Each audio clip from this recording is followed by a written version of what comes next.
So, welcome to another episode of Within the Asian Cinema Circle. This is the third one in the series, Shaz. It is.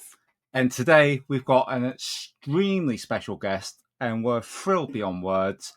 Please, everybody, welcome to Within the Asian Cinema Circle, the one, the only, the legendary Arne Venema. Welcome, Arne.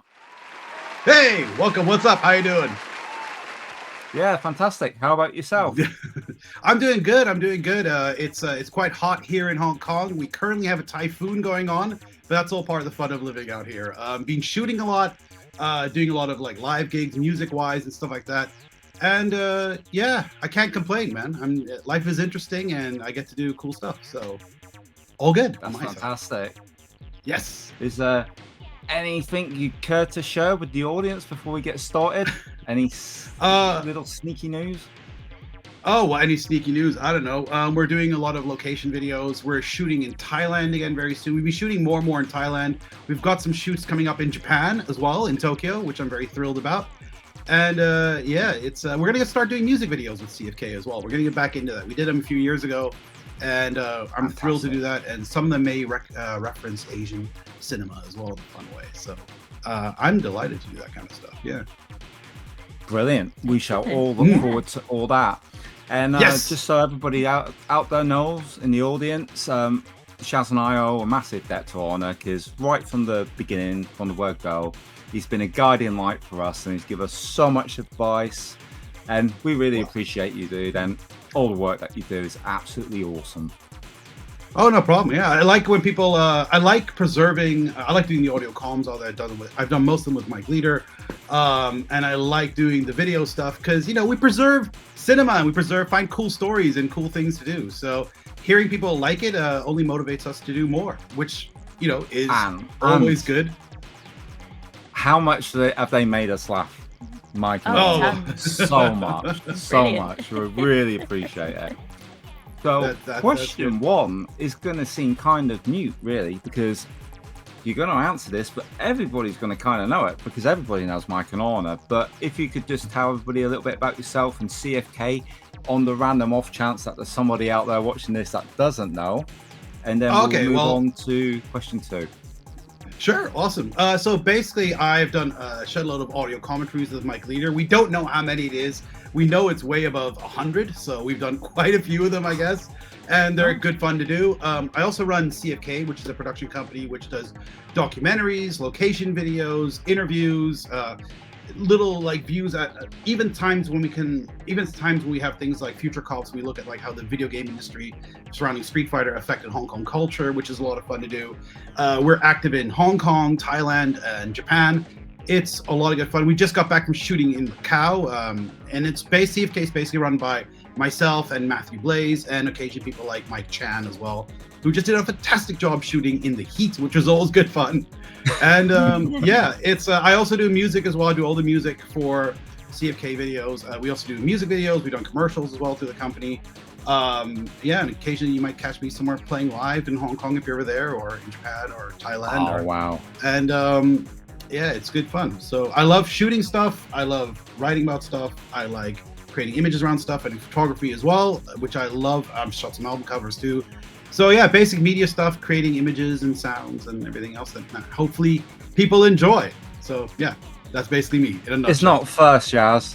Why does he have so much talent and I have so little? No, well, no. Look, I'm a terrible cook. I've definitely set things on fire before, so maybe you're better at that than I am. I have specific talents to audiovisual stuff, and everything else I'm pretty big nightmare at. You can ask my wife; she's like, not very good. So it's and apparently I'm really bad at reading signs of bathrooms, because recently we're shooting and I was so tired after 12 hours of shooting. I went to go wash my hands in the Macau ferry pier, and I walked into the women's bathroom and washed my hands and walked out. Wow. Everybody else was like, "What did you just do?" And I was like, "I just washed my hands." Like, went to the women's bathroom and came out, and the whole crew was laughing at me.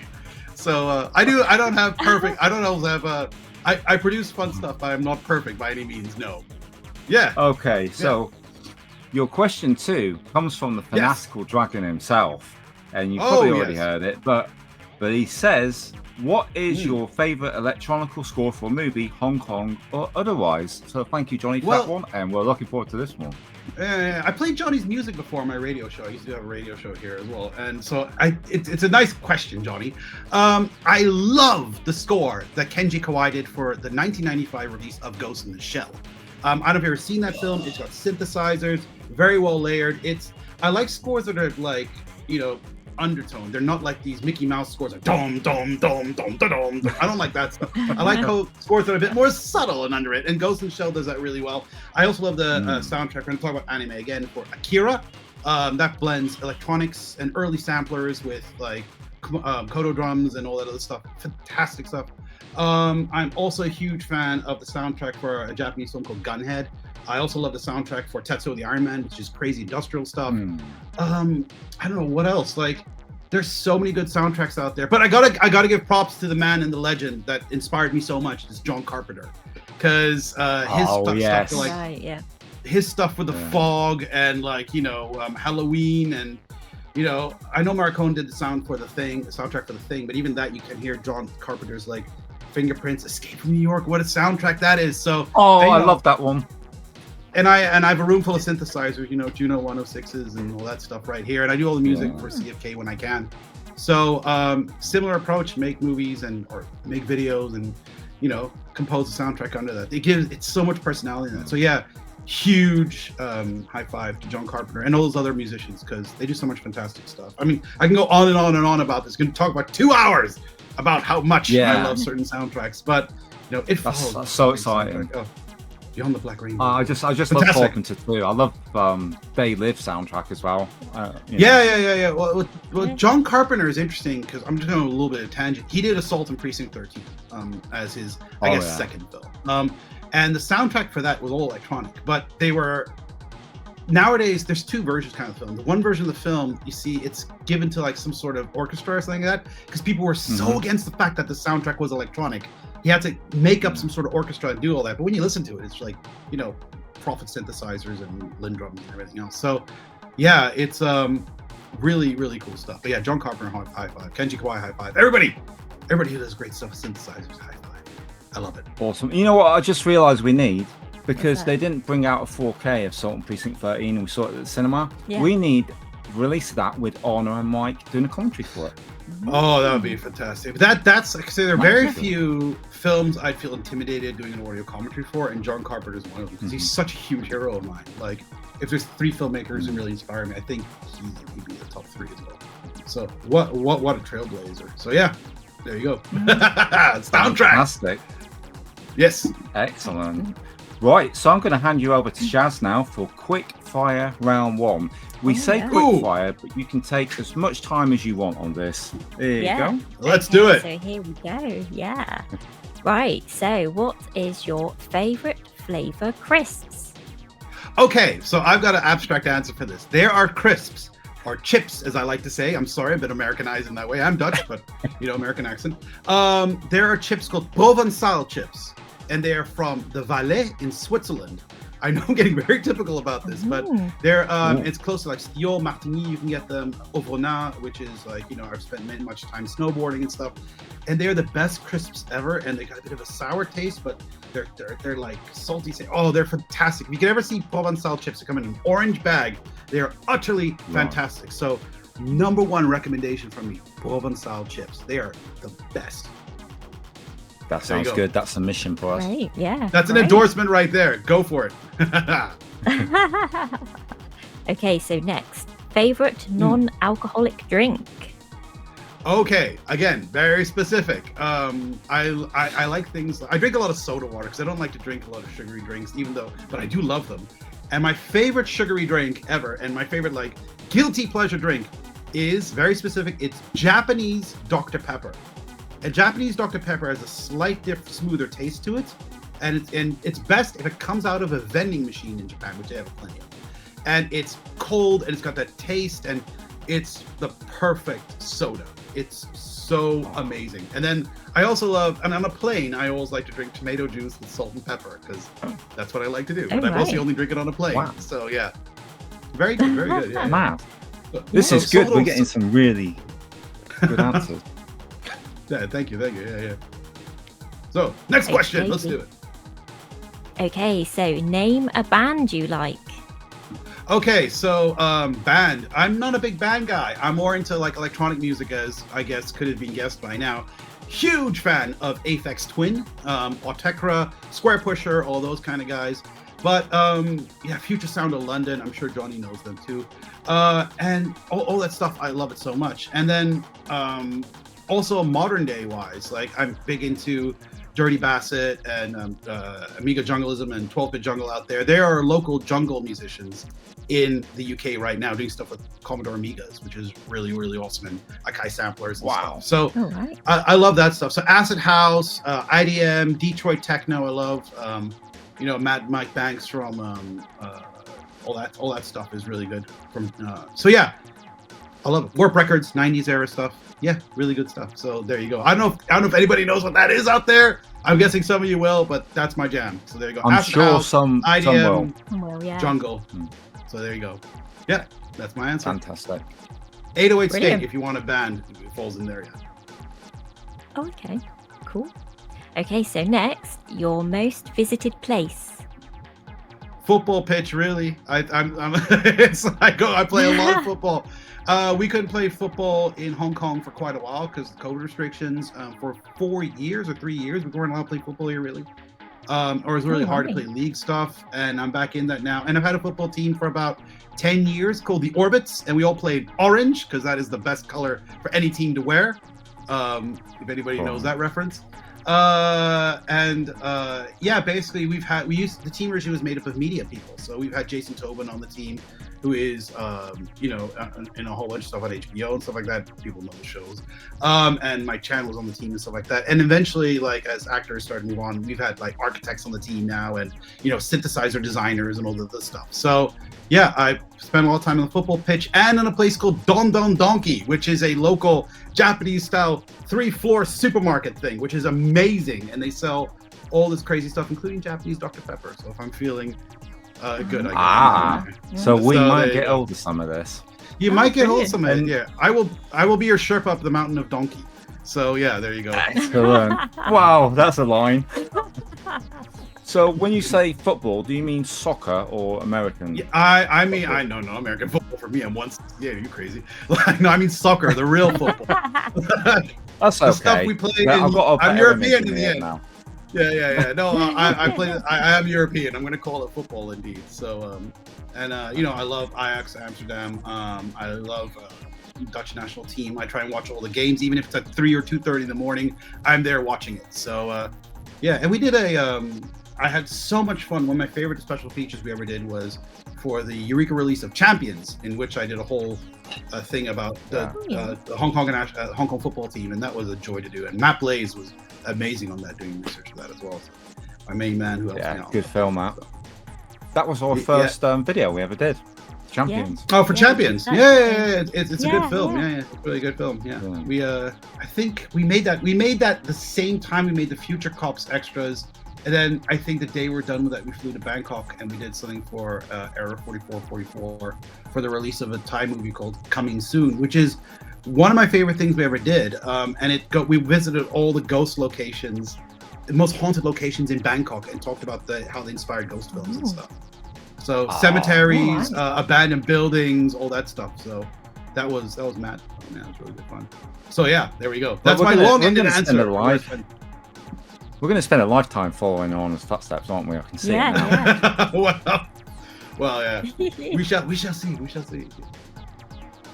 Okie dokie. So, next, what is your favorite fast food chain? Oh, Mosburger. It's a Japanese. It's in Hong Kong. You can try that as well. It's kind of Japan's answer to McDonald's, except the fries are thicker, and the burgers are way messier. So there's like this, they have a secret sauce, doesn't they? And it just drips everywhere. It's like a bolognese sauce. You eat it, it's really good. They have a chicken burger. They have everything else, and it's utterly fantastic. You'll see it when you come here. Mosburger. I can highly recommend Mosburger. I think it's really quite. This sounds good for me. Brilliant. Yeah. And I have to admit, McDonald's in Hong Kong does do some crazy variants on stuff. I know they don't have it in Europe as much, but here they do some really crazy, and in Japan as well. They do and in Thailand as well. They all do variants of meals that change like every month and stuff like that. So that's really fun too. Okay. So nice. I do kind of like that. But Mos Burger is my number one. Yeah. Right. Great, thank you. Excellent. Okay, Is it back to me? Back to Leon for the next. Okay, so section. on to question 3 then. Oh yeah. Name your favorite Jackie Chan movie and the one you consider to be the most underrated.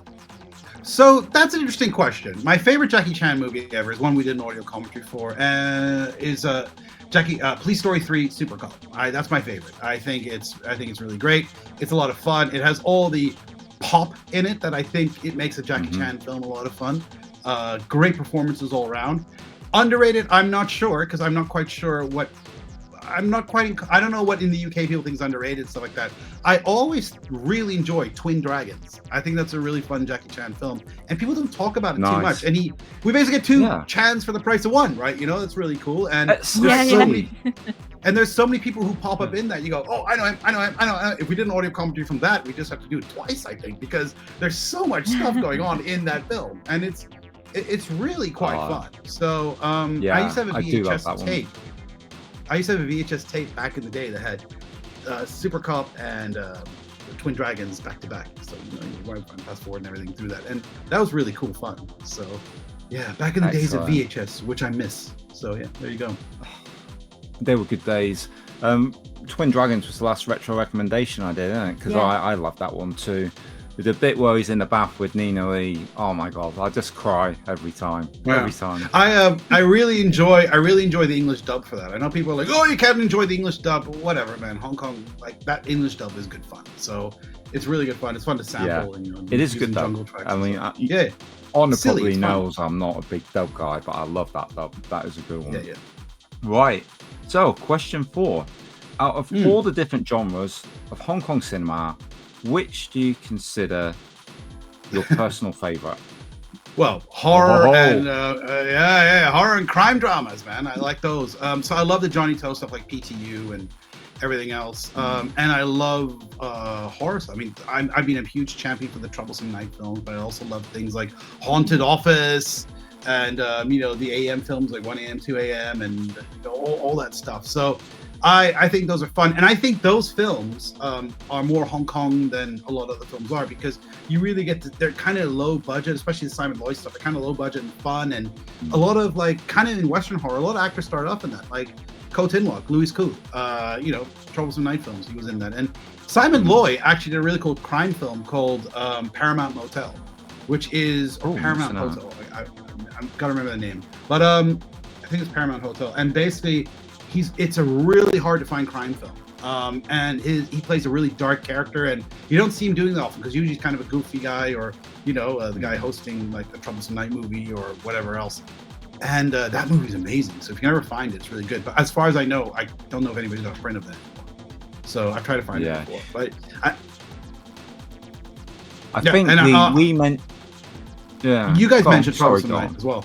Yeah, you guys mentioned Troublesome Night as well, and I'm fighting behind the scenes to get it released on Blu-ray through a label somewhere somehow, because I know the rights on it. It'd be so nice. I think I heard about it first when you were on Will's Hong Kong Cinema Appreciation Society podcast. Yeah. And that's when I started trying to track it down, and we've got 4 of them on Blu-ray, haven't we? The first 3. Now, part 5 is the last one. Oh yeah, part 5 is really fun. Part 6 is non-anthology film. It's kind of like, but it's a really like dream-like weird one. And part 4 is shot in the Philippines, which is really bizarre. So, but yeah, they're fun films. Herman Yao, man, like he's a good filmmaker. Yeah. One day we'll get the rest. One day. Okay, so number 5. This is definitely a Leon question, as you'll probably get. Who was your first childhood crush? Okay, so I'm gonna go. I thought about this and quite indicative. Jessica Alba, I'd say. She's a pretty good looking woman. And I don't know if you guys ever know. I don't know her full name, Kim something. There's a group called the Venga Boys, or in England you know them as the Venga Boys, and they did a track called Boom Boom Boom. And the lead singer on that, she's pretty good looking as well. So there you go, 2 childhood crushes right there, and they kind of look alike too. So that probably says something. Excellent. So yeah, there you go. You would know that, wouldn't you, the Venga Boys? I heard of them. Yeah. So, well, look up the music video Boom Boom Boom if you can. So yeah, or We Like to Party, you'll get there. Otherwise, it's Jessica Alba. Excellent. Cool.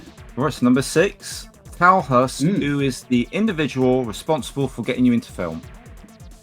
Well, this comes from a 3-prong event, basically, because my dad showed me James Bond films. I thought that was cool. My mom, I've mentioned in podcasts and audio commentaries and everything else, born and raised in Thailand. Half my family is on my mom's side. Basically, everybody on my mom's side is born and raised in Thailand. They were Dutch, though. And my mom showed me all like the Asian cinema, like Jackie Chan and stuff. She put me onto that. And then we were going to Thailand over the summers. Like we spent all the time there. We'd see them on TV, and we get VHS tapes in like these dodgy like places, and like it'd just be like, oh, it have a name on there, and I didn't know what the hell the movie was, but I have a really cool cover, which usually was kind of bizarre. And I'd take that and I'd just put that in there, and I'd watch something. And years later, when I'm doing audio comms, like, oh, I don't know if I've heard. Oh, wait, no, I've seen this movie, and it happens so many times. Like, wait a minute, but I know it's under like some bizarre title that some random dude like put on there, you know. And another person who is huge for introducing me to cinema is my Uncle Paul, my mom's brother, who's my uncle. And he goes, have you heard of Star Wars? Like, and stuff like that. So he showed me Star Wars, and he showed me random TV shows like Airwolf and Transformers. And well, Transformers I discovered in Japan myself, but Airwolf and like all that. So more poppy stuff was him. So I got to give it to my mom for showing me the Asian stuff, my dad for showing me James Bond, my Uncle Paul for showing me the more modern poppy stuff like Star Wars and Star Trek and all that stuff. So yeah, he was, I love that he's shown you Werewolf because Stringfellow Hulk and Santini Air. Yeah, no. I mentioned earlier. I mentioned Square Pusher. He made a song called "Theme" from Ernest Borgnine, and basically that's one of my favorite Square Pusher tracks ever. It's a crazy jungle drum and bass acid thing. So, but yeah, Airwolf was cool, and I love that. And bizarrely, there was an ATM machine in Hong Kong that used to play Airwolf and MacGyver music on a loop whenever you went to the ATM. So whenever I was getting cash at night, it'd like be like, take it out there, just start dun dun dun dun dun. It felt so cool getting your cash on the ATM, and I never understood why I did that, but it was in an area called Shung Wan. So very did you keep drawing cash out to hear more of the tune? That could be it. I did feel very cool getting some drink money, and you're like, you feel really cool right now getting that out, you know. It's like, so yeah, it was quite cool. Really bizarre. That's good. They should bring that back. Yeah, they should put it in every ATM in Hong Kong. It'd be amazing. That's the way you can stimulate the economy. Oh, well, this follows on quite well actually from that. Okay. Thomas, the theme tune to one of your favorite TV shows of all time, and Shaz and I will try and guess it. Oh, okay. Are you ready?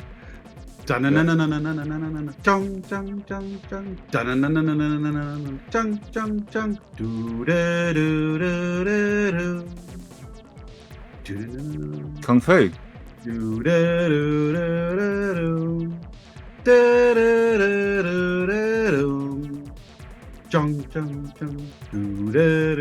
don't get it? I feel like I recognise it. I it's just that can't. bit, isn't it? Is it Oh, I know what it is. I'm being stupid. X-Files. Hey, there you go. Very good. I got one. I'm so excited. Being composed by Mark Snow. So that's very cool. The thing at the beginning that goes off. It's actually he accidentally put his hand on the synthesizer, and it just recorded that into like a sequencer, and it was an accident. So that's pretty cool. Love it. Yeah. No, there's another childhood crush for all of us. Gillian Anderson. Oh right, yeah. She's half British, I believe, as well. Is she? I didn't know that. I do like her. I listened to her recently on a podcast that one of the guys recommended to us previously. I think it was Andrew Amsler. He recommended David Duchovny's Fail Better, and she was on that. That was good. So that was great. Yeah. Right. Okay. Again, leading into this, could you please recommend us a podcast outside of the ACC, so none of us watch? Okay, so I got 3 podcasts I can recommend for you. One is the Be a Man Experience, which is hilarious. They're kind of taking a break right now. They're really fun. Anybody who knows the Be a Man guy, no one knows his real name, but he gives ridiculous advice on how to be a man. For example, don't wear suntan lotion, be a man, and get burnt. If you get an argument with your girlfriend or wife, call her by her mother's name, like things like that. It's just ridiculously bad advice for everybody involved. So I'm not sure how well that one would go down. No, you should listen to it, man. It is utterly amazing. It's hosted by like a bunch of guys. I think they were born in the 60s and 70s, and they grew up in the 80s and stuff, and they were like started becoming adults in the 80s. And all their advice and all their stories are utterly insane. It's a bunch of Italian Americans, just 3 guys or 4 guys sitting in a room. And the stuff they come up with is so funny, man. Like, I like to listen to podcasts as I go to sleep. And my wife every time goes, shh, because I'm laughing so loud. Because the stuff they come out with is, I think it's more a podcast recommended for men, if anything else. You know, it's just endlessly bad at, like, you want to really screw something up. Yeah, this is it. So it's like. I'm going for that. I'm going for that. It's That's Monday. Hilarious. They have an Instagram profile as well called Be a Man Experience or Be a Man Guy, something like that. But they are very, very funny. Another podcast I like is, I'm not into conspiracy theories, and I'm not into, I don't believe there are aliens around us. But there's one podcast by a couple of guys in Canada called Alien Theorists Theorizing. And they look at different conspiracies and they kind of debunk them. But they are freaking hilarious because they get off track half the time. But it's, if you want to listen to podcasts with a bunch of dudes sitting around and kind of hanging out with almost the excuse of them talking about conspiracy theories and just saying outlandishly crazy shit, that's like a great podcast. Alien Theorists Theorizing. And my last podcast is pretty well known. It's Bad Friends. So, which is hilarious. I mean, anybody's watched it. Rudy Jules is the new Carl Pilkington, basically. Like, she's hilariously funny. So, yeah, those things. And then old school. I love obviously I love Carl Pilkington, the podcast we did with Ricky Gervais, of course. But yeah, Be a Friend, Bad Friends, Be a Man Experience, and Alien Theorists Theorizing. Those are my 3 recommendations. So I like podcasts that do just sitting around and talking shit. I think it's fun. So yeah. Excellent. So there you go, everybody. Get your pens, write this stuff down because you're going to want to check all this out. Yeah. Right. Okay, number 9, Arne. And I get a feeling this would be a good one. Ooh. What is the craziest thing you have ever done? I'm not telling you that, but I have done some crazy things. If I did that, it would be okay. So I'll give you. I've done bungee jumping before. I've done that. I've done bungee jumping. Well, not that expensive. I've done bungee jumping. I've jumped streets on snowboards, for example. Like you make a ramp at one end, you jump over it, and stuff like that. One of my friends may have somehow obtained a life jacket, 2 life jackets from an airplane once. From under your seat and stuff like that. And we put them on, and we're in Spain, and we're like, okay, we're gonna jump in the pool and everything else. And we thought we were being really smart. Now it turns out if you're a bare skin, you open up a life jacket, your nipples basically freeze off. So we open these things up, we're like, oh, and then we try to dive in the pool, and we kind of did this. And as we jumped in, we kind of did like this bob thing because it's inflated with air. We just like that. So it looked utterly ridiculous. So it was that was pretty fun to do. And there's a couple other things anything involving my friend Joe Ferrello from back in the days in Hong Kong. His stories are utterly legendary. I mean, he put himself on fire on a bar once while trying to get him to a flaming drink, and I had to put that out. There's so many crazy stories of that guy. So he's literally the funniest man I've ever met in my entire life. So good stuff. So yeah, it's there's some crazy things out there, and also stuff like, for example, I once had someone call me and go, Arne, we need you to get on a plane, fly to like Bangkok right now, and solo prong. Can you do it? I'm like, yeah, sure. And I just booked flights and went straight, within an hour or like 2-3 hours, I'm at the airport flying off. And I just say to my wife, hey, guess what? And I go, you want to go to Bangkok? She goes, yeah, I think I'll go to Bangkok. Oh, we're going now. It's like, okay. Nice. She gets a free hotel room and stuff, and she's wonderful. She's wonderful because she's all game for that kind of stuff, and she's good fun. So I have to thank her a lot. She sounds cool, and she must be. She's very cool. So to put up with that, and a designer in her own right. Yeah. But she thinks it's interesting, so it's really cool. That's never good. boring. That's never good. boring. Yeah. Nicely matched. Okay, so number 10. If you could, where would you most like to go on holiday right now? Japan, really. Like, I want to see more of Japan. I'm actually shooting there, but I might extend my shoot there. Thailand, I always love being in as well. Like, those 2 countries, I know they're both in Asia and stuff, but I've seen most of Europe, to be honest. I wouldn't mind going snowboarding in Switzerland, but I just want to see more of Japan. I've seen like Tokyo and a lot of other places. I've been Okinawa and all that stuff, but I want to see more of it. And I would love to go snowboarding in Japan. I've not done that yet, so which is strange. Oh, cool. Quite a while. So that'll make a good video. I would. It'll be a lot of fun. Yeah, I gotta find an excuse to go down there, but I just go for fun. So, and I think I might be playing live in Japan in the next few months as well. So it should be good fun. So yeah.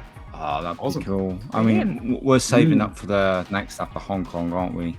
Yeah. So yeah. Tokyo is. It's not like the rest of Asia in many ways. It's just very, it's its own thing. Like it's very most creative country in the world. They're absolutely incredible. So yeah. Yeah. Oh, that's cool. And I want to do the Mario Kart in around Tokyo, around Shibuya Cross, is it? Oh, I can't remember what it's called. If you go, I'll send you a list of cool stuff to do because I know some really cool stuff to do there. So there's a lot of thank you, Arne. Yeah. There's a right. Oh man. Yeah, go on. Sorry. Oh, that's okay. I'm just going to hand you back to the boss for quick fire round 2. Oh, yeah. Take it away. All right, boss. Let's do it. Okay. Quick question. Right. So, beer or wine? I'm not a big drinker, but if I have to go with beer, I got to go with beer over wine. And I'll probably go for either Sapporo or Tsingtao. So, there you go. Nice. Oh, yeah. Nice. Yeah. Biscuits or cake? Cake. Definitely cake. Whoa. I like me some cake. Coffee or tea? Okay, tea, but not the tea I think they have in England. I like cold oolong tea when it's really hot outside. So, or cold Japanese tea or something like that. Like, it's just because it gets really hot out here, and tea sometimes refreshes. Yeah. And coffee, I'm not a big coffee drinker. So, yeah. Okay, cool. Okay. Cats or dogs? Cats. I don't mind dogs. Yes. My friends always have dogs, and the dogs always come to me if there's like a barbecue. Dogs will sitting under my seat and stuff, and I like dogs. But I've always had cats as pets. I don't even like to call them pets; they're like family members. I'm a huge cat person. I actually have a record out with one of my cats he was called Brazil, and it's called Brazil the Cat. I put catnip on the synthesizer, MIDI control keyboard, which just basically sends signals. And I recorded him playing with his paws, and I put the notes in scale, and I released it as a house record. And it's actually been released on their Cut Records. So, yeah, I love cats. I think they're amazing. I like the fact that you can talk to a cat, and he can have his back sitting toward you. You can say like Brazil, and his ear will turn 180 degrees, and but he just doesn't give a damn. So he's like, yeah, not now. I've got my things to do. So I love that. That's also I've never had to run away from a cat. I've had to run away from a dog, but never a cat. No. So. Yeah. Are you cat people? You have a cat? Yes, we have. Yeah. She's dozing in the bedroom, isn't she, at the minute? So Dola, she's called. She's a tuxedo and very cute. Yeah. Very cute. Oh, cats are amazing. They're amazing animals, and they de-stress you too, which is great. Yeah, definitely. Right. So Scarlett Johansson or Margot Robbie? Is that in terms of acting or in terms of looks? Because I'm not into either. Yeah, it's looks. It's looks for me. But I'll give it. I'll take it in terms of like films that I like, because I love Lost in Translation. I think it's an awesome film, and she was so fantastic. With Bill Murray in her. And there's so many. Yeah. Bill Murray is fantastic in that. It's such a good film, and there's no audio commentary for it that exists, which is quite interesting story behind that. I'll let people look that up why that is the case. Because there's a lot to that film that is so beneath the surface and is so interesting and kind of tragic as well in a weird way. So but yeah, Lost in Translation is a fantastic film. So I'm gonna give it to Scarlett Johansson for Lost in Translation, because I think that's wonderful. I knew eventually somebody would. I spoke to Chris Doyle. I spoke to Chris Doyle about it once, because Lance Accord shot it and it looked like a bit like a Wong Kar-wai film. It had the influence, and she said that, and Chris Doyle was not happy about that. He was like, no, not Lost in Translation. They stole my style. Yeah, he wasn't very happy about it. No. I was drinking with him. He's like, the translation, not Lost in Translation. Someone else leaned over to me and goes, he really doesn't like that. I was like, so Fallen Angels. He's like, we'll talk about that. So yeah. It's quite fun. So, but yeah, Lost in Translation, great. Scarlett Johansson gets it for Lost in Translation. That's good enough for me. Great. Japanese or Korean films? Take a guess. Japanese. For sure. I'm going to go Japanese. Absolute Japanese films. No, I love Takashi Miike, Takashi Kitano, Shinya Tsukamoto. I mean, I just mentioned Tetsuo the Iron Man earlier, but everything else he did, like, June and everything else. I mean, I think Japanese cinema is amazing. I'm huge into Japanese V cinema. There's like these Japanese films are released at one point, like things like Cyclops, which is like these very short 50-minute like direct-to-video films, because at one point Toho discovered that anime OVAs worked really well. Like, let's do film versions of that, and that is such an awesomely creative like medium to go through. So yeah, and I do like some Korean film, but I'm not a massive Korean film fan. I love things like Attack the Gas Station and Project Wolf Hunting and things like that. But yeah, I prefer Thai film over Korean film as well. So, but yeah, Japanese film is amazing. I mean, okay, really cool. That's cool. You just mentioned the Japanese V Cinema, yeah? And we just ordered yesterday the Arrow Japanese V Cinema Essentials. So looking forward to that. Did they get you guys on that box set? Look, I've written them about it, and we could do some seriously amazing things. One of the contacts we have is literally the archivist at Toho and all that stuff. We know all those people. And we know a lot of people who were involved making those films and the family and relatives of that. We've written about them. And Arrow, if you're seeing this, get me in on this, because we can probably do stuff I think no one else can do. And I'm not shy about saying that. You're missing a trick, Arrow. Get the guys on it. Absolutely. It'd be really cool. And we're there like every now and again doing stuff for other labels. So yeah. Fingers crossed. I'd love to see that. Okie dokie. So, Superman 1 or Superman 2? Okay, I'm going to give a controversial answer on this. I'm not a big Superman fan. I think capes are like mullets for superheroes. I'm not a big fan of capes. I guess I'll say that Richard Donner cut a Superman 2 because I like Lethal Weapon, but I've never been a Superman fan. I've never seen a Superman film that I like. Superman. You're breaking our heart now, Arne. You're breaking our heart. Yeah, but listen. I mean, look, what's Superman's power? Oh, he's good at everything. Oh, except when you can hold a green rock in front of him. Oh, get the hell out of here. Like, you know what I'm saying? Like, it's just too easy. It's just too easy. I mean, you go Spider-Man, what's he good at? Oh, his strength of a spider can drop and everything else, but, he has his weaknesses, he has flaws. Superman, Clark Kent. And also what drives me mental is the fact that, like, we put sunglasses, no one can recognize him. Get out of here, man. Yeah. Like, the only Superman stuff I like. It's like Shaz took her glasses off. You're like, who are you? It just wouldn't make sense. But basically, the only Superman stuff I like, the only Superman stuff I really like is there's a TV show called Lois and Clark, which is kind of fun because it kind of pulled the Mickey out of Superman, which is kind of like what I like. You like that? With Dean Cain and Terry Hatcher were in it, so that's okay. That. But like overall, Superman, I'm just, I gotta say, Superman, I'm not that impressed. I'm not that impressed. No, I haven't. Have you seen that meme on social media which says Chuck Norris and Superman once had a fight, the loser had to wear his underwear on the outside? Basically, there you go. It's like the whole design. It's just like, and they put out a new Superman movie. I'm not gonna go watch it because again, I don't care. But like, they put it, and everybody's like, oh, look at the way they did the suit and everything else. Like, guys, it's still a dude in a cape who's flying around, who's like impervious to everything. It doesn't really get me. It never really worked for me. So no. People are gonna be like in the comments going, how can you not like Superman? And some guy sitting at home with a cape on his underwear on the outside. But like, take it as you will. I'm not a big fan of Superman. Yeah. So, I'm sure there'll be a few though. That's my answer. They'll get over it. They'll get over it. They'll get over it. I'm never going to be able to do an audio commentary for a Superman film now. They're never going to hire me for that. But oh well. I've one day sitting around going, Arne Venema would be great for a Superman audio commentary.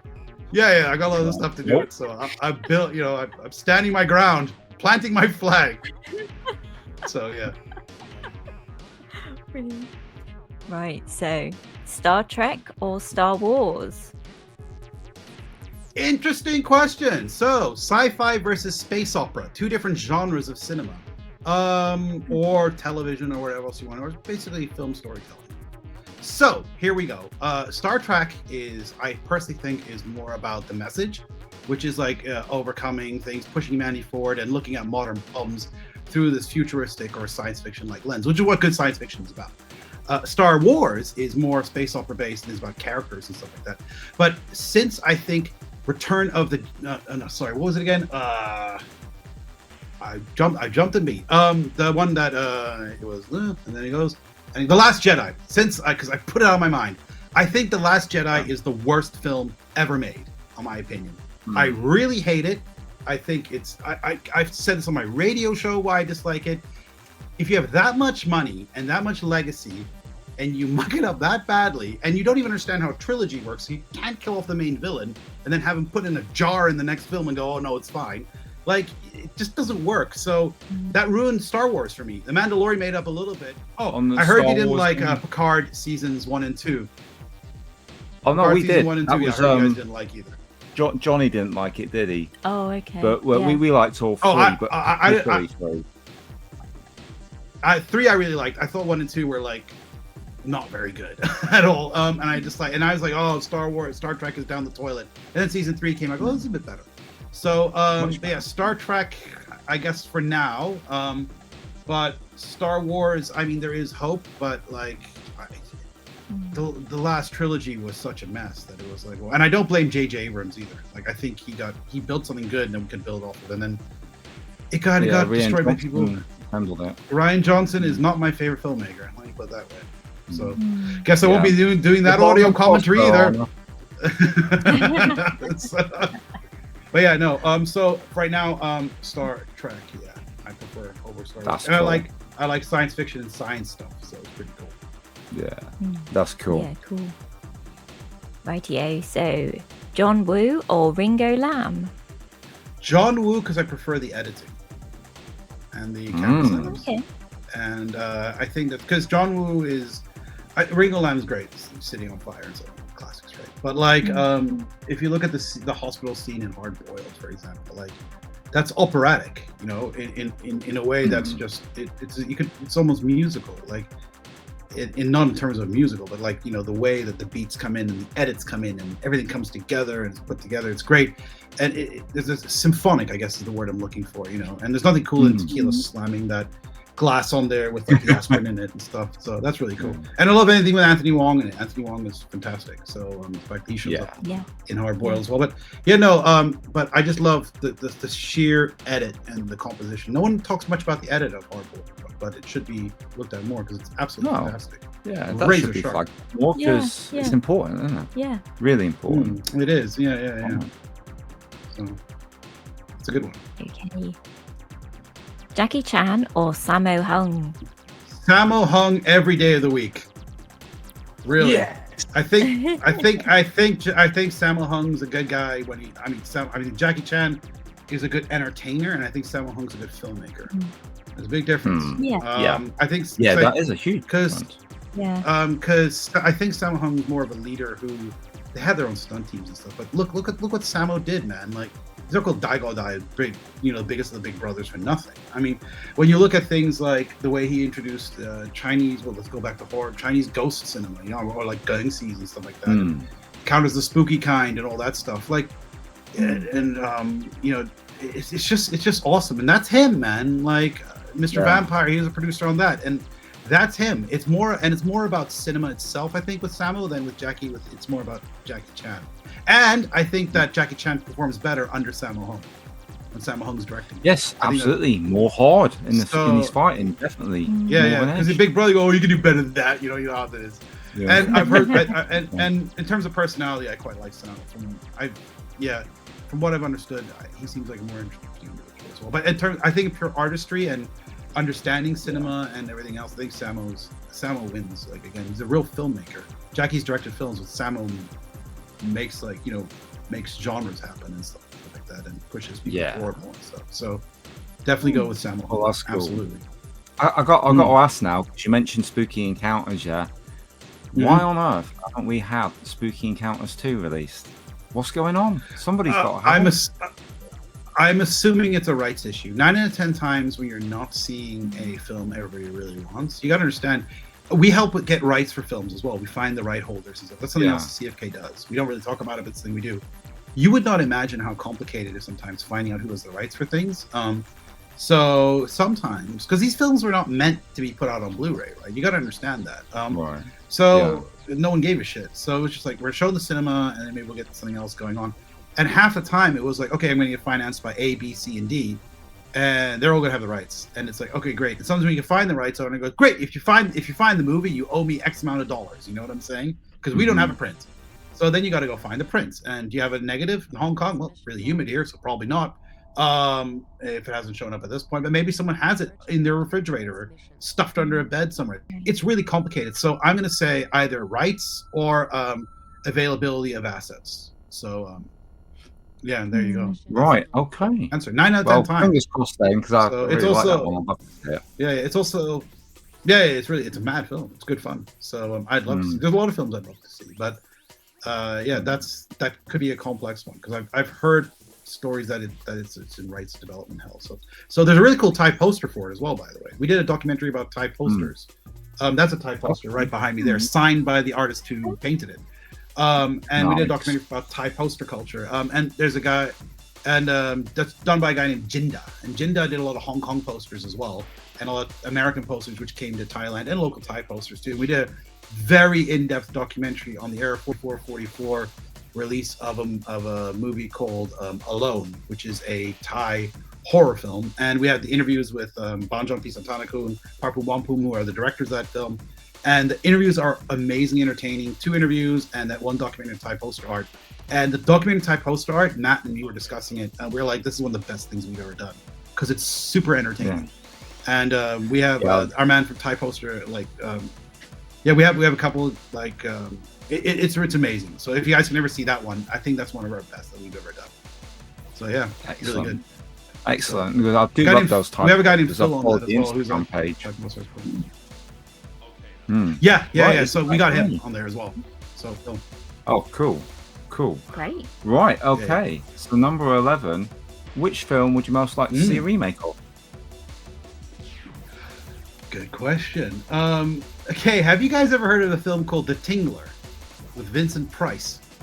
Yes, I have. Very crazy film. It got released by directed by William Castle. Yeah. Directed by William Castle. William Castle is the ultimate showman.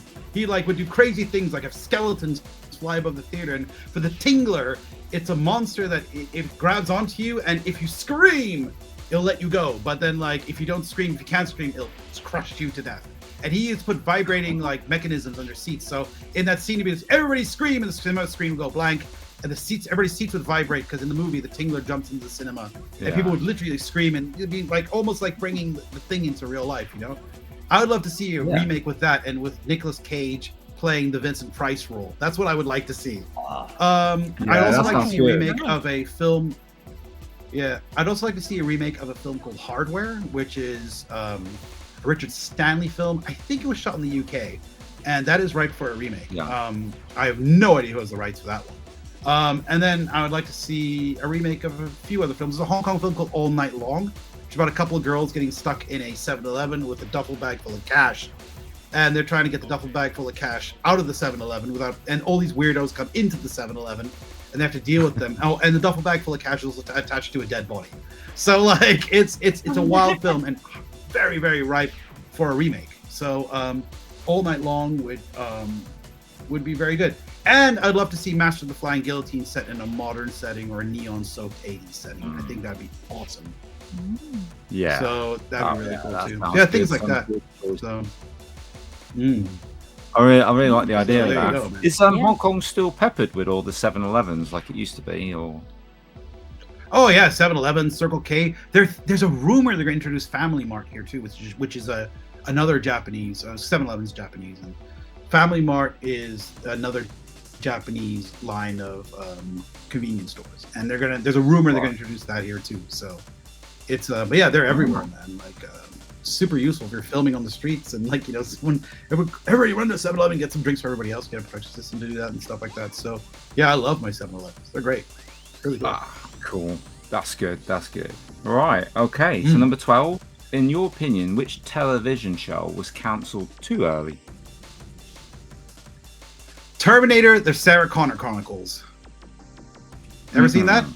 Yeah.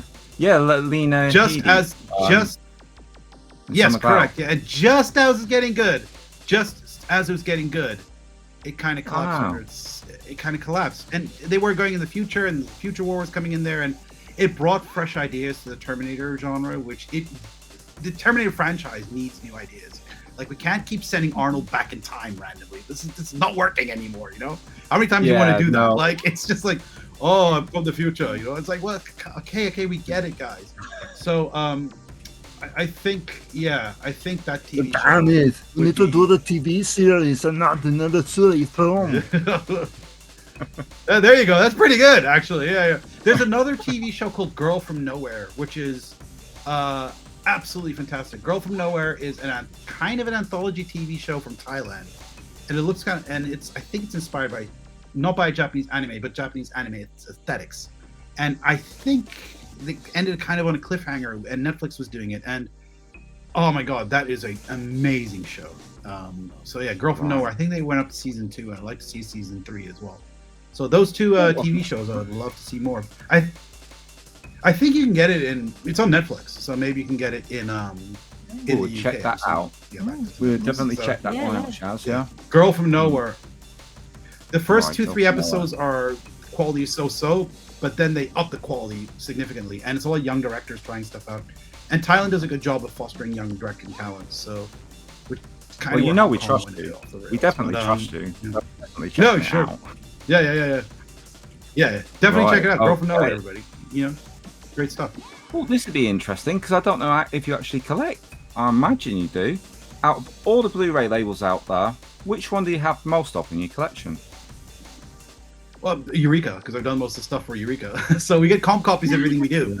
So there's quite a few of them in there. So thank you, Eureka. But yeah, we've worked with Eureka for years and years and years. So just by sheer comp copies, it's going to be Eureka. And Era 4444, we've done a lot of stuff for. That's starting to grow and things like that. So I've got a lot of labels in collection. Yeah. Nice. Yeah, Eureka. Nice. Okay, number 14. Name one thing on your bucket list. Make a feature film. There you Nice. go. I want to make a feature film. So that'd be cool. And I've almost made a feature film twice in my life.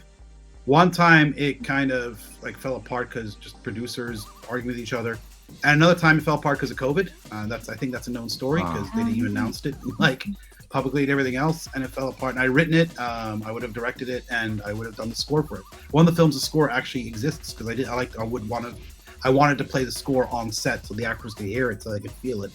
And we had actors signed up and everything else, and there was a film called Noriko, which was a horror film. But I'm in the process of putting something else together right now as well. So hopefully we can do that. So yeah, make a feature film. That is a big goal. So yeah. Fantastic. Cool. Well, good luck with that. I would definitely love to see that. Yeah, with all the knowledge that Arne has and what you bring to it. And I've got a pretty good concept for something. And I recently spoke to a financier, and he was like, "Oh yeah." So I'm writing script number 13 of my life, I think it is. So yeah. Wow. How is script writing? Because I imagine it's very different to any other type of writing. Must be really tough to, do that. You basically use a program like Final Draft, and the way I do it is I outline it, and then you just go beat by beat by beat, and it's kind of like in some way it's creative, in some way it's kind of mathematical because by certain pages you got to get through certain parts of the acts and stuff like that. Then you can also try and break those rules and things. And I've written scripts and treatments for money before and sold them, but you got to know that 99% of the scripts that get sold don't get made. So. I wrote 2 during COVID that never got made. So there you go. Okay. Number 15. In your opinion, what is one movie that everybody should watch? Akira. There you go. Yes, absolutely. Akira is amazing. I love Akira because there's a few works of art out there. And by art, I mean music or whatever else. And for me, like something like Akira, Katsuro Tomo, drawn in 70 millimeter cells. painstakingly done, like hand drawn. Early CGI graphics are in it. Actually, a lot of people don't know that, but painstakingly done, frame for frame, by hand. Like, and it's a film you can see over and over again. Most people don't get it the first time around, and that's okay. You can explore it over. There's stuff going on in the background. Just a pure art. That is amazing films. Like Aphex Twin Select Ambient Works 8592. Like that's a piece of art that for me is like unbeatable. But then there's other films like like Apocalypse Now, which is utterly fantastic, and it's a bit of a long film. But then again, I think everybody should see Back to the Future and Ghostbusters as well. So it's of course. I mean, that's and so there are films out there which people should see. I can go on and on and on. There's certain Asian films like Ichi the Killer, I think is an amazing film, but I don't think it's for everybody. Films that I consider that are amazing, a lot of people might wince at. So it's but in terms of like sheer the way it's put together, isn't it? Yeah. Sonatine is an amazing film as well. I don't know if you've seen Sonatine before. But Kitano, isn't it? Takashi Kitano. Yeah. That's an amazing film, I think. And it you go on and on, like Beast Cops, I think, is an amazing Hong Kong film, for example. That has never gone to Blu-ray release, which is strange because there is a scan of it available, and the rights are available. So I've got a signed copy of that. I got Anthony Wong to sign my copy. I was like, nice. Yeah, Wong Chao-sun, my favorite Hong Kong actor, Wong Chao-sun. I think he's amazing. He's so good, isn't he? Yeah, we love the Anthony. Yeah. Okay, so number 16, tell us about your best cinema experience ever, and please, like I say to everybody else, keep it clean. Keep it clean? Oh God. Okay, well, I gotta go one. I'm in the cinema. My friends and me get a ticket to see this movie, and we're like, I heard it's really funny, it's really raunchy, it's really crazy. We went in there, and there's a scene in this movie where someone goes, "Man, she's a MILF." The other guy looks at it and goes, "What's a MILF?" And Mom, I like to.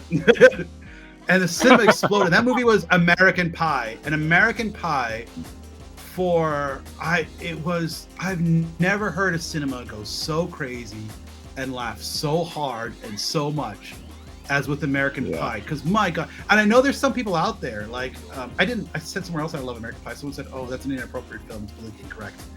I think American Pie is fantastic. So it's so funny, and it's just crazy, man. And the fact that they got away to make the movies, two young filmmakers did it as well. It's two directors on it. And American Pie is fantastic. And everybody knows a Steve Stifler in their lives. Everybody knows whatever shit break, whatever you want to call him, and like a gym. So it's such what a class. That was crazy because everybody's just laughing and rolling in the aisles. Another film that I saw in Thailand, which was like a rock show, was Tom Yum Goong, which is the Tony Jaa film. People were cheering like in the crowd, like a football match, man. Like, why, when everybody hit him. But it was the most amazing like cinema experience because the Thais, Tony Jaa was such for the Thais, it was amazing. And I'm not going to go into everybody who worked on that film, but you had top talent working on that behind the camera as well. And it was like a rock show, man. Every time you punched someone, people cheered. Every time, like anything, it was just so good, man. And I enjoyed the hell out of it. It was absolutely amazing. So yeah, those two films were really good. I really enjoyed those. So huge audience participation, huge laughs.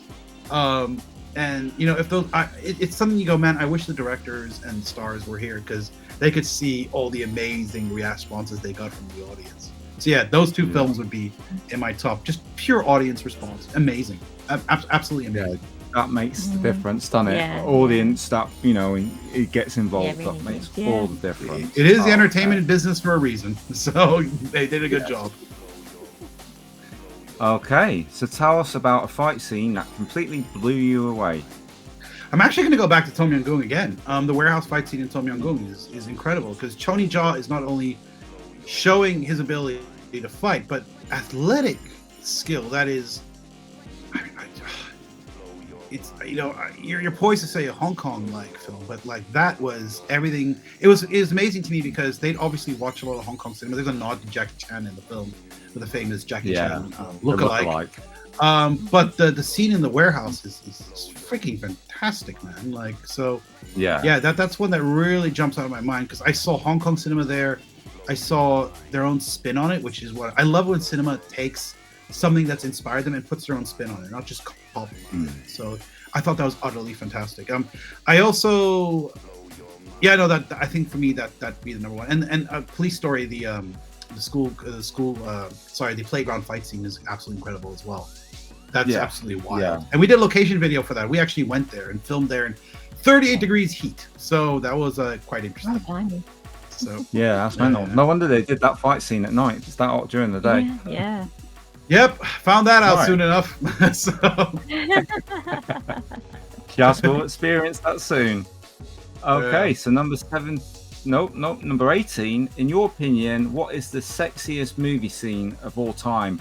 I had to clarify this with Johnny. I didn't mean sex scene. I just meant the sexiest scene. What has really worked for you on that level, and you thought, man, that's nice. That's good. That's erotic. Erotic, or is in terms of like that is some amazing filmmaking? Because I'd have to say the opening of Dead or Alive by Takashi Miike is a whirlwind of like editing and action and everything else. If you want to talk about sexy, we can talk about Selma Hayek dancing to Tito and Tarantulas After Dark in From Dusk Till Dawn. That's pretty good too. Yeah. But or Jessica Alba dancing in Sin City. That's fantastic as well.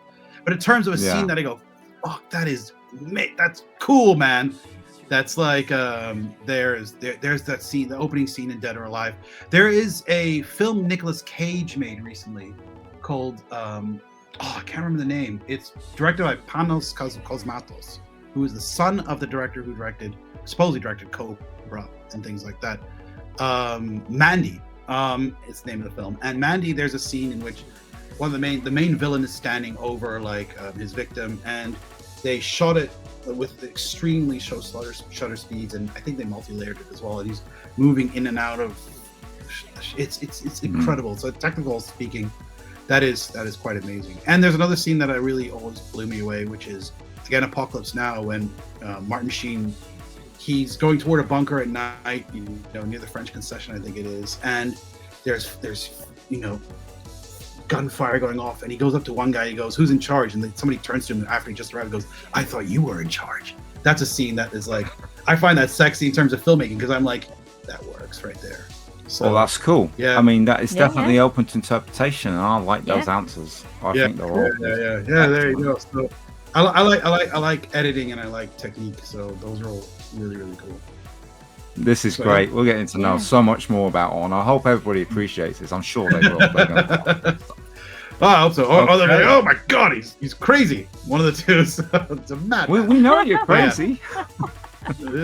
He's streaming with us. C.F.K. for a reason, crazy. Yeah. C.F.K. All right, 19.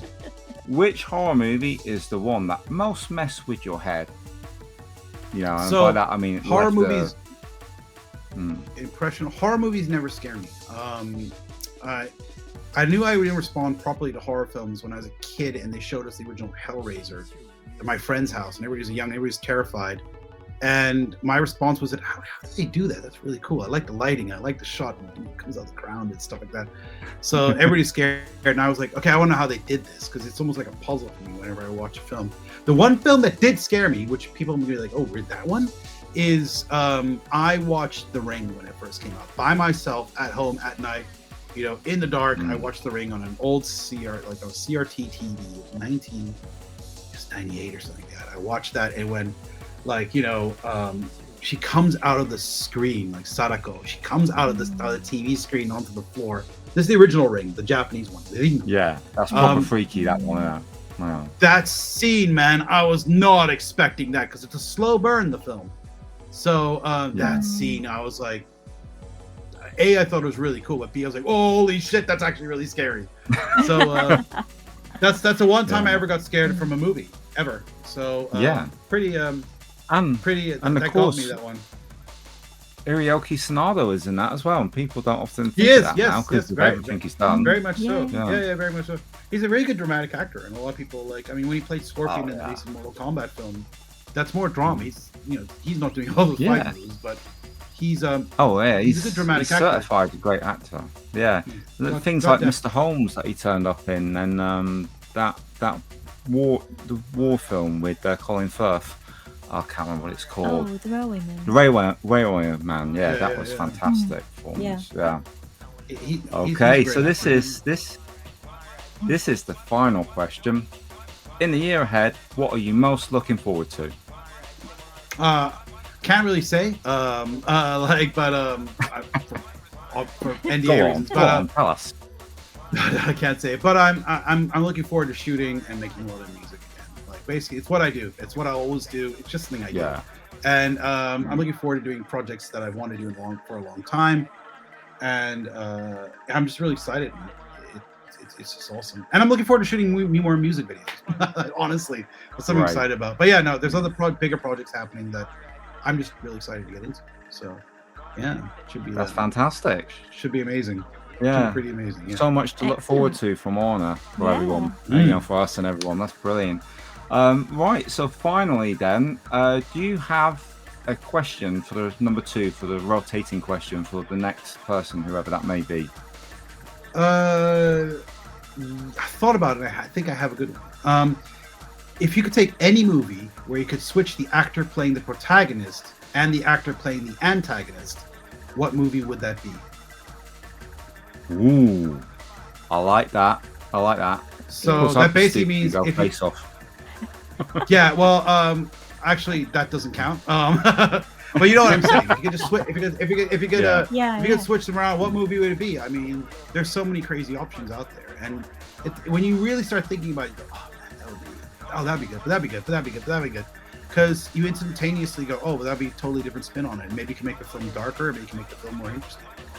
So yeah, that is a great question, actually, and we will definitely bar Face Off from that answer. Yeah. You gotta bar Face Off. Yeah.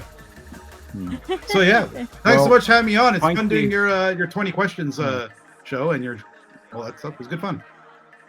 We're just pleased to have had you, and thank you so much for sparing the time for us. We really do appreciate it, and hopefully we'll see you in the flesh a little bit later this year. And we'll get some noodles. To that too. Okay, I'll bring you the Don Donkey, and then we'll get some noodles, and I'll point you in the direction of a Moe's burger. How about that? Excellent, that's perfect. Thank you very much, and thank you to everybody that's watched and supports us. And please keep buying the releases that we get on the labels that Arne and Mike do the commentaries and all the extras for, because we know that ensures that we get more coming in the future, and we all love it, we all want it. And big thank you from all of us. We really do appreciate all that amazing work. And we'll catch everybody on the next one. Say goodbye, Shaz. Bye for now. Cheers, Arne. Bye.